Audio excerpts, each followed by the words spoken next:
Како што најавивме и како што видовте од самото промо, започнува Контакт Плюс на Канал Плюс телевизија, каде што денес зборуваме за една интересна тема и тема од која што можеме многу да научиме, а секако можете и вие да се вклучите на нашиот отворен телефон 399-388, повикувачки број за Штип 032 и да го поставите вашето прашање. На дневен ред денес ја поставуваме темата јога, која што е малку покомплексна тема, но благодарение на нашиот гостин во студио, господинот Томе Биновски, професор по јога и подпредседател при Јога Сојузот на Македонија, ќе се обидеме да доловиме значајни сегменти од јогата. Добар ден!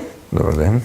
Јас се надевам дека малку ќе можеме на нашите гледачи да им приближиме што точно значи јогата и каква дисциплина е тоа. Многу се зборува во светски рамки за јогата. Ајде да можеме некако да доловиме и да дефинираме што значи јогата. Да, во Македонија веќе над 40 години преку Јога Сојузот активностите се зборува на најдобар квалитетен начин за јогата, што е јогата, како влијае на човекот, значи низ практички везби, низ теоретски предавања и така натаму. Значи јогата, видите, може да дефинирате како единство, најкратко тоа.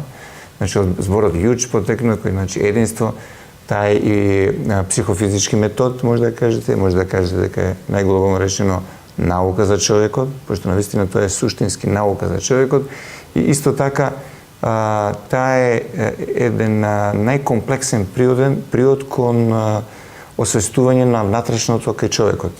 Значи едно од најкомплексните науки воопшто што ги има човештвото, јогата. Значи тоа е знаење кое го поминало, како да кажам, тестот на времето, значи на 5000 години е стара дисциплина, која е дојдена во денешно време не ради тоа што е само запишувана или пронајдена некаде, туку низ едно устно пренесување во најголем дел, значи на учителот, на најквалитетниот ученик му го предава целото знаење. И бидејќи јога е една есенција за познавањето на човекот, за суштината на човекот, тоа секој пат е нешто кое ги интересира сите тие луѓе кои живееле низ тие илјадници години и денеска исто така, со тоа што денес е многу да кажеме, како наводници демократски отворена, значи може кој сака да дојде да вежба и да работи јога. Од кога јогата се спроведува во Македонија? Па вака, од 1972 година доаѓа јога учителот Павло Сасанагас, значи тој е првиот јога учител во Македонија, која донесува всушност јогата тука, почна од првите часови тогаш во клубот на меѓународно пријателство, инаку тој бил студирал архитектура тука и останува и отпочнува да кажеме ова одисеја за јогата во Македонија. И тука се развива прво јога друштвото во Скопје, па јога друштвото во Струга, во Прилеп, во Битола и 1989 година во Штип. И од тогаш, да речеме, во Велес, во Прилеп, во Битола се одвива, во Кавадарци, во Неготино, во Кичево, во Скопје, од кај што почнува. И од тогаш, значи, тоа е непрестана активност на полето на практични часови, одржување на семинари, јавни настапни, културни активности во смисла на разни изложби, да кажеме, кои се работени, затоа што многу ликовни уметници исто така доаѓале, академци, доаѓале часови по јога, работеле со учителот Павло Сасанагас и ни своите дела го овековечиле тоа што го спознале во јога. Например, Ташковски, академик, наш стикар, значи на Ману, е многу импресиониран од јога и во своји повеќе дела тој дава баш елементи како доживува јога, значи апстрактни некои форми, црта и така. Се развива ли свеста за јогата и за практикувањето на јогата во Македонија? Да, значи се развива свеста за јога, значи низ овие повеќе децении веќе јога на едно повисоко ниво е подигната во Македонија. Со тоа што во рамки на Јога Сојузот веќе се работат над 3 децении и научни истражувања, значи тоа го Јога Сојузот и центрите заедно со учител Павло Сасанагас го одделува од било што друго, значи тоа е едно светско ниво, значи има над 30 изработени студии, околу 40 настапи на светски конгреси, медицински конгреси за јога и холистичко здравје, каде што со своји теми се настапува од Јога Сојузот, значи имаме еден тим научен со кој истражува за ефектите од јога.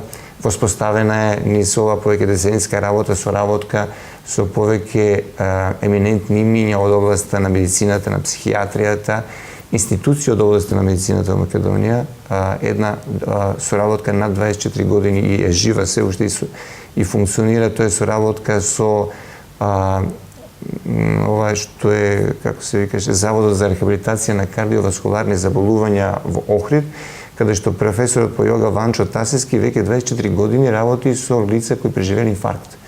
Значи таму веќе докторите препишуваат терапија, тој лек и часови по јога кај професорот Ванчо Тасиски. Значи има медицински докажани ефекти. Да ги споменеме уште еднаш благодетите. Веројатно, повеќето луѓе имаат слушнато дел од благодетите, да направиме еден сублимат за она што делува и на кој начин делува јогата и кои се бенефитите. Значи, јогата, доколку се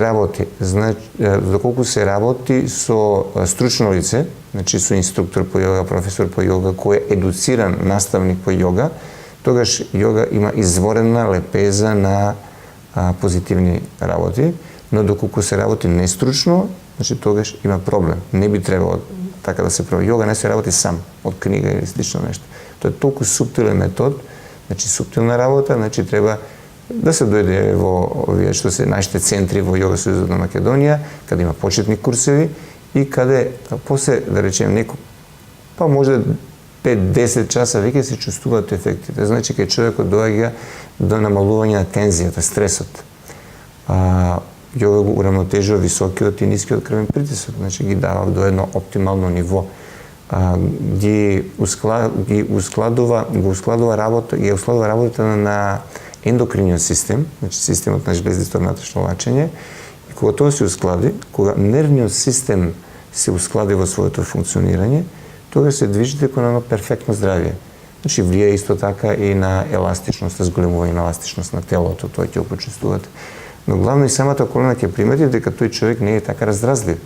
Значи вие обичниот човек не може да се контролира, додека едуцираниот човек во јога, значи може да се контролира во одредени стресни ситуации. Значи секој го доживува стресот, но јога овозможува да лесно излезете од таа состојба на стрес, да врати во нормала. Или вака ние како што кажуваме во јога да како да кажам ве учи како стресот да помине низ вас, а да не остане во вас. Доколку останува во вас, тога имате проблем прво само психолошки, потоа физички. Тоа е лошо за човекот. Значи, јога е вистински одговор, природен одговор како да се соочите со стресот, што го велам јас, подмолниот убиец на денешницата, кој не сите чека некаде. Значи, како стресот не може да го избегнеме. Тоа е и многу радост е стрес. Ме свекате? Значи, треба да се научиме ние да имаме еден уравнотежен став кон околината, кон ситуацијата и на тој начин да го одржиме нашето здравје. Ако сме ние внатрешно стабилни, тогаш тешко ќе не излезат од равнотежа. И што се вели во јога, секој може да падне, но прашањето е колку брзо ќе стане. Значи, и секој може и да се изнервира, да речеме, до некаде, некој повеќе, некој помалку, на прашањето колку брзо се враќа човек во една нормална ситуација, затоа колку сте вие постабилен, да речеме на психолошки план, вие сте подобар, покреативен на работното место, дома сте попријатен соговорник во вашето семејство, попродуктивен во фирмата. Така. Господине Виновски, вие сте професор по јога. Ајде да зборуваме за практикувањето јога токму во Штип, на поднебието на Штип. Да, во Штип, спомнав веќе 28 години се работи јога. Значи, по методологијата на јога учителот Павло Скасанагас. Тоа е значи методологија која е базирана на потребите на современиот човек, а истовремено да се задржи традиционалното во јога. Значи не губите ништо, а прилагодена на потребите на современиот човек. Значи нема потреба вие да отидете во некаде на страна во ашрам, што велат, тоа е вид на манастир во хиндуизмот. Значи јога не е религија, да се разбереме, јога е наука. Значи тоа она е безбојна, како да кажем, не е обојна. Меѓутоа ја користат, да речеме, во Индија многу религиски правци и така натаму и често пати се поистоветува и кај луѓето, тоа е. Значи јогата во Јога Сојузот се практикува како чист научен метод. Значи може да ја практикуваат, значи и православни христијани, и муслимани, и будисти, и не знам што така натаму и така натаму. И католици, мислам, католицизмот. Значи нема врска јога со тоа. Значи јога е наука за човекот. Она што го спомнав, имаме научни истражувања, ефектите поврзани со здравјето. верифициране преку научни истражувања, што е исклучително научна компонента, научен пристап во таа работа. Имате често вие јога практикуваат како нешто мистично, како нешто кој знае како. Се тоа е едноставно, меѓутоа истовремено исклучително комплексно. Ако се пристапи на вистински начин, вие постепено напредувате во знаењето во јога, односно се наградувате себе си. И во овој простор тоа го работим во Штип. Значи почнавме на времето во пионерскиот дом, што е економскиот факултет, таму работевме во 13 години. Потоа во домот на Арама што беше, па сега е универзитетот, а сега работиме во домот на културата и во основното училиште Димитар Влахов, значи има одлични услови за работа, кај што може секој штипинец да дојде да се пријави, со тоа што интересно е дека во јога не е битно возраста, да речеме полот, кондиционата спремност и така натаму. Секој почнува од таму, од кај што е. Дури некој вика, ама јас сум крут, како прво и добро тоа да бидете крут, затоа што ќе сватите како јога ви помогне да станете поеластични. Значи јога постепено се работи по методологијата, значи се знае на тие првиот фонд на часови, да кажеме, 2 месеца трае обично почетниот курс, значи кои техники ги имат, значи учат асана јога позиции, се тоа учат техники правилно на дишење. Значи обично човекот заборави правилно да диша, кој ќе влезе во клупите, човекот не дише правилно, односно детето. Значи тоа е интересно, учат техники на почистување, тие се викат кријас техники. Значи сите тие работи може и да пуштате некој слайд од часовите додека разговараме. Така, имаме веќе припремено материјали каде што од часовите не за бремените, него за овие. Ова се со бремените дека. Така, следно на што ќе зборуваме и кажав дека ќе ставиме акцент е новината во курсивите за бремени жени. Што точно значи ова за жената кога е во блажена состојба и значењето на јогата токму во овој период? Да, еве гледате на сликите, гледаме, значи тоа се кадри од часови по јога со бремени жени. Извонредно е чувството да се работи со бремени жени. Значи ние прв пат работиме организирано, сме работели со поединци порано и така, но сега ова е соработка со Министерството за здравство. Значи Министерството за здравство го повика Јога Сојузот да организира часови по јога во повеќе градови Македонија, Штип, Скопје, Прилеп и Битола. Истовремено се одржуваат часови по јога. Ова веќе се семинари за јога по повод 30 години јога во Македонија. Во Јога Сојузот 30 години се работи јога. Ова се со практиканти тука во Јога друштво Штип. Можете и да застанете со слайдовите, за да може малку да позборуваме. Што е интересно тука? Значи, обично жените, посебно оние прв пат што раѓаат, се сигурно под еден стрес, исплашеност и така натаму. Прво и основно ги учиме дека тоа не е болест, бременоста не е болест. Тоа е една блажена состојба, многу убав збор искористивте тука, кажавте, дека жената да свати дека тоа е една вистинска состојба, мајчинството е едно возвишено чувство и таа е дом на своето дете тие први 9 месеци, тие се заедно тука, да научиме да се освести телото, да го освести, да научи да диши правилно, мускулатурата да почне да ја контролира повеќе, да биде свесна за состојбата, да научи да се релаксира, да се опушти. Значи, вие кога имате комбинација на јога вежби, значи кој возможува поголема еластичност, припрема психолошка за чинот на породување, значи тоа да го свата со радост да се породи. Значи, лош е трендот да се породуваат жените со царски рез. Значи, поентата природно да е. Ние ги едуцираме дека тоа е вистинскиот начин, дека треба да се оди на природно породување, дека сите елементи на контрола на процесот ги имат во себе, природата им ги дала, че треба да бидат сигурни во себе, да се чувствуваат едуцирано, да знаат што ги чека, да знаат како да постапат. Значи, ако знае да правилно да дише, ако знае правилно да се опушта, да ги контролира состојбите, лесно ќе комуницира со докторот и чинот на пораѓање ќе биде многу пократок, поедноставен и побезболен. Значи имате контракциите на матката кога настанува чинот на пораѓање, уствари тоа не е болка да се предизвика, туку матката прави контракции да го плодот го вади веќе, да се породи детето. При тие контракции болки, има техники во јога кои овозможуваат да се намали болката. Болката е поради недостаток на кислород. Тука се јога техниките кои се покажуваат и практично се вежбат на часовите, дури и симулираме моменти како е тоа се случува сега, тоа е така, значи треба да се направи тоа.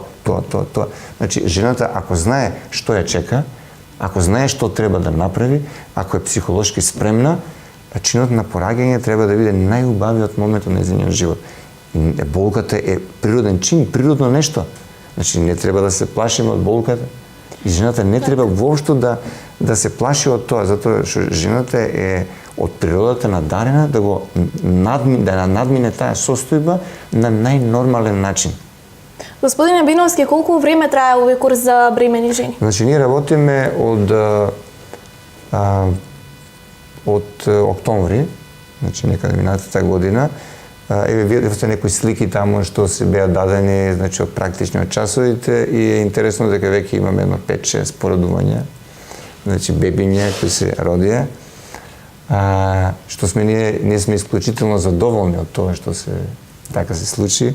На најубав начин се пораѓаат нашите практиканти на курсот по йога и мислам дека и од Министерството за здравство се задоволни од оваа активност, затоа што на овој начин ние се вклучивме во суштина да речеме на активностите на владата за повеќе детно семејство, значи за олеснување на процесот на бременоста и на чинот на пораѓање. Ги спремаме, значи жените кои доаѓаат да се породат на еден полесен начин, да бидат сигурни во себе, да го надминат стравот, да знаат што ги чека во чинот на пораѓање и да бидат спремни на тој чин да го контролират, да се свесни, а не да бидат исплашени во таа ситуација. Тоа што го спомнавте, да знаат да комуницираат со докторот, со овие што се сестрите таму, персоналот медицински и да сето тоа помине во најдобар ред. Тоа е наградата за нас, дека се пораѓа, дека успешно и ова треба да биде еден повик, да кажеме, до сите жени кои се бремени веќе, а да спомнеме дека може да доаѓаат после третиот месец, после 12-та недела и се разбира доколку немат некои проблеми здравствени. Инаку ако имат диабет може да доаѓаат. Да кажем има некои проблеми, меѓутоа нормалната бременост овозможува жените да доаѓаат без проблем, да ги учат вежбите и дури не им се верува како може да направат некои вежби без проблем. Значи, тоа се дозира, значи тие вежби се према ситуацијата, значи зависи од кој месец е на бременост. Една е од 3-ти месец, друга е 9-ти месец. Значи кај нас доаѓаат, се има случајно во петок, значи во понеделник и петок се во Домот на културата до 19:30. Значи практикантот ќе се сети, значи ако ме гледа, дека каде ќе одам во Скопје да се пораѓам. И кога ми се јавува, вика ја се отидов во час и следниот да се породив тука во Штип. Значи најнормално, значи нема траума, значи да се чувствуваат природно жените. Тоа е многу убаво и самите тие кажуваат, значи бремените, дека кога доаѓаат на часови се чувствуваат исклучително убаво. Значи таа една атмосфера на опуштеност, на пријатност ја пренесуваат дома и кога мајката се чувствува опуштена, кога се чувствува среќна, таа состојба на смиреност се пренесува на детето. И тука е постигната вистинската работа. Значи, бременоста тогаш се оди по најдобар можен ред и се породи жената и тоа е тоа. Хармоничност. Хармонично. А дали јога јога која што се спроведува, курсот по јога за бремени жени, дали се спроведува само во Штип, ќе дознаете виднаш по првиот рекламен блок, останете со нас.